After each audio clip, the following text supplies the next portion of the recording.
Hey, what's up everybody? Today in this video, I'm going to be covering 5 books that I feel like all business improvement professionals should be reading or at least have read at some point.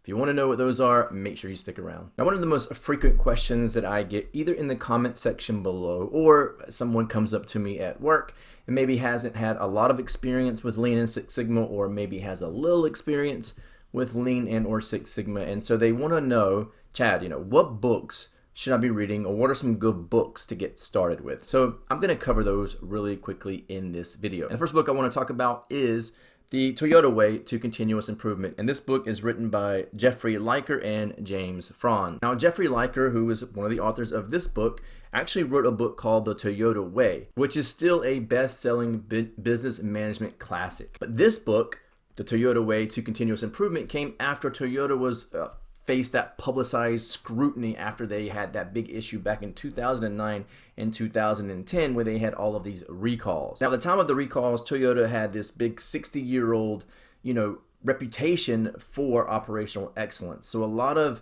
business improvement folks, auto leaders, business leaders, they didn't think that Toyota would be able to recover. I mean, think about it. Your whole brand is built around excellence, right? Quality. And now it's being tarnished and it's under scrutiny because of a blemish of an incident that happened that was bad. Not making light of that, but I'm just saying that you have this big reputation that is built around quality, and then all of a sudden all of it could fall apart at a moment's notice because of a mistake. But Toyota is still here. So what that means is that Toyota was able to take that situation and they were able to change it, right? They were able to take what was wrong and fix it to quickly recover. And now you rarely hear them mentioned, or that situation mentioned, when you mention Toyota. You still think of Toyota as being a quality vehicle. So this book comes after that incident. This book, I think, was written in 2011. So it takes and builds on the first book, but it says, look, Toyota had an issue, but they were able to recover. And so it goes into the continuous improvement and how important that continuous improvement was for Toyota to embrace at the time, to come out of that situation even better, or at least on par with what they were known for before, which was excellence and quality. This book goes into the common thinking mistakes that limit results. And then it focuses on Deming's PDCA cycle to really develop people so you can develop your business system into a continuous improving or a continuously improving business methodology, which is what Toyota was having to do at the time this incident happened. They really embraced all of that, and they were able to come out on the other side still a very quality company that could have just folded and went under that type of microscopic scrutiny. And the second book I want to talk about is Lean Thinking by James Womack and Daniel Jones. So this book is based on the Toyota Lean model. You'll probably start recognizing a theme here. A lot of folks bite off the Lean Toyota system. It's just something you're going to hear as you're in this field.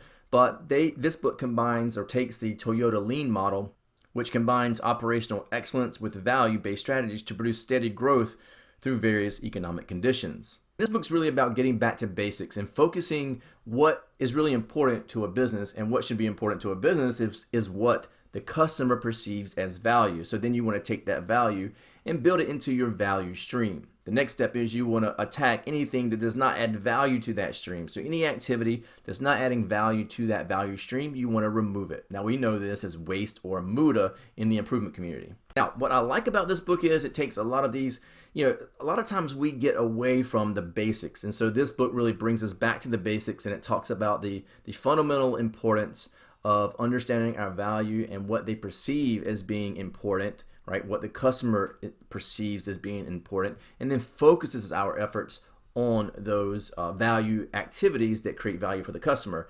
And this book goes into the details on how to do that, right? Not just what's important or recognizing that. Obviously, it's a thick book. So it goes into how to get back to those basics and the tools and concepts that you can use to really highlight the value that the customer really perceives as important. The next book I want to talk about is the Kaizen Blitz, and this book really takes a method, a tried and true method, the Kaizen, and talks about how to rapidly use Kaizen and formulate this Kaizen Blitz to make fast improvements within an organization. It doesn't just talk about formulating these teams, right, and having the workers do all the work. it focuses on bringing the managers and the workers alike together to really get down in the dirt and fix the problems that are plaguing most processes. And in addition to talking about the teams that it brings together or how to formulate the teams, it also goes into the how. Like, how do you actually put these teams together? How do you work together as a team? And how do you formulate a strategy to focus on the processes that get the biggest bang for your buck when you put these teams together? And one of the coolest things about this book is it does this in a way that says, look, we're not going to expand this over many, many days. We're going to use this methodology and we're going to get this done in just a couple of days, 2 to 3, 4 days. And it's more of a rapid approach to Kaizen. As we know, Kaizen simply means to continuously improve. And if you were to break down Kaizen, I've done this in other videos in the past, but if you really break down the word, it's Kai and Zen, right? Kai meaning that some sort of change is happening, a change, and Zen meaning good. So change is good. We usually say Kaizen is continuously improving or continuous improvement. But this book says we're going to continuously improve, yes, but we're going to take it and we're going to make it rapid. And the fourth book I want to talk about is The Power of Habit by Charles Duhigg. Now, there's a little subtitle here that says, Why We Do What We Do in Life and in Business. Now, over the course of your career, right, you're going to be faced, especially in the career of continuous improvement or business improvement, you're going to be faced with the hurdles, many hurdles, but one of the biggest hurdles you're going to be faced with is trying to change an organization's culture. And understanding habits and what cues impact those habits is something that I feel is very important if you're going to try and change the habits of an organization. See, as individuals, we have habits or behaviors, right? We have certain habits that we do every day. We get into these behaviors, and those are the things that make up the culture of an organization. Yes, as individuals, we do things, and we are often influenced by negative behaviors, right? And these negative behaviors become part of the culture if we don't set the right tone. So as leaders, we need to understand that we have to positively impact the behaviors and habits of individuals if we want to change the culture of an organization. So understanding these cues and things that impact individual behaviors will help us better understand how we can positively impact those behaviors and those habits to ultimately form the behaviors and habits and culture of our organization. So what this book does is it does a great job of breaking down habits into 3 main steps. And those steps are cues, routine, and reward. And then you can break those cues down into categories, which I'm not going to go into. I just know that understanding the psychology behind people is what's important when you are trying to impact the culture of an organization. And I did a talk not too long ago for ASQ, and when I was there, I was really talking about Hoshinkanri, or policy deployment, which is a strategy for creating a business plan for 3 to 5 years. Now, what I talked about mainly in that speech was, I went over the Hoshinkanri, what it is. I also talked a lot about the human psychology and why most of the time companies fail implementing Hoshinkanri. And the reason they fail at that is because it's difficult to formulate the habits that make the Hoshinkanri successful. And the reason it's difficult to formulate the habits is because it's difficult to change the habits and behaviors of individuals. And oftentimes what we do is we try to focus on the whole, the culture, rather than some of its parts, and that's the people. But if we can break it down and focus on the sum of its parts, then we can impact the culture as a whole. Remember that old statement that says the sum of its parts is greater than the whole?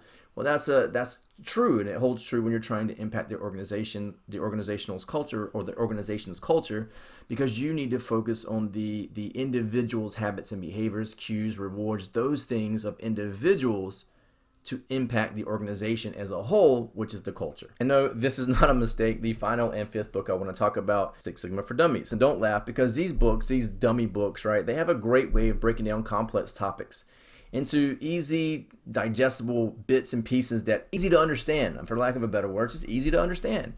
And so this book really does break down Six Sigma, which I consider a very complex topic, into categories that are easy to understand, easy to digest, easy to consume in pieces, and doesn't really bog you down with a bunch of fluff. I mean, the information you get in this book really could be taken from 5 or 6 other books that I've read before on Six Sigma.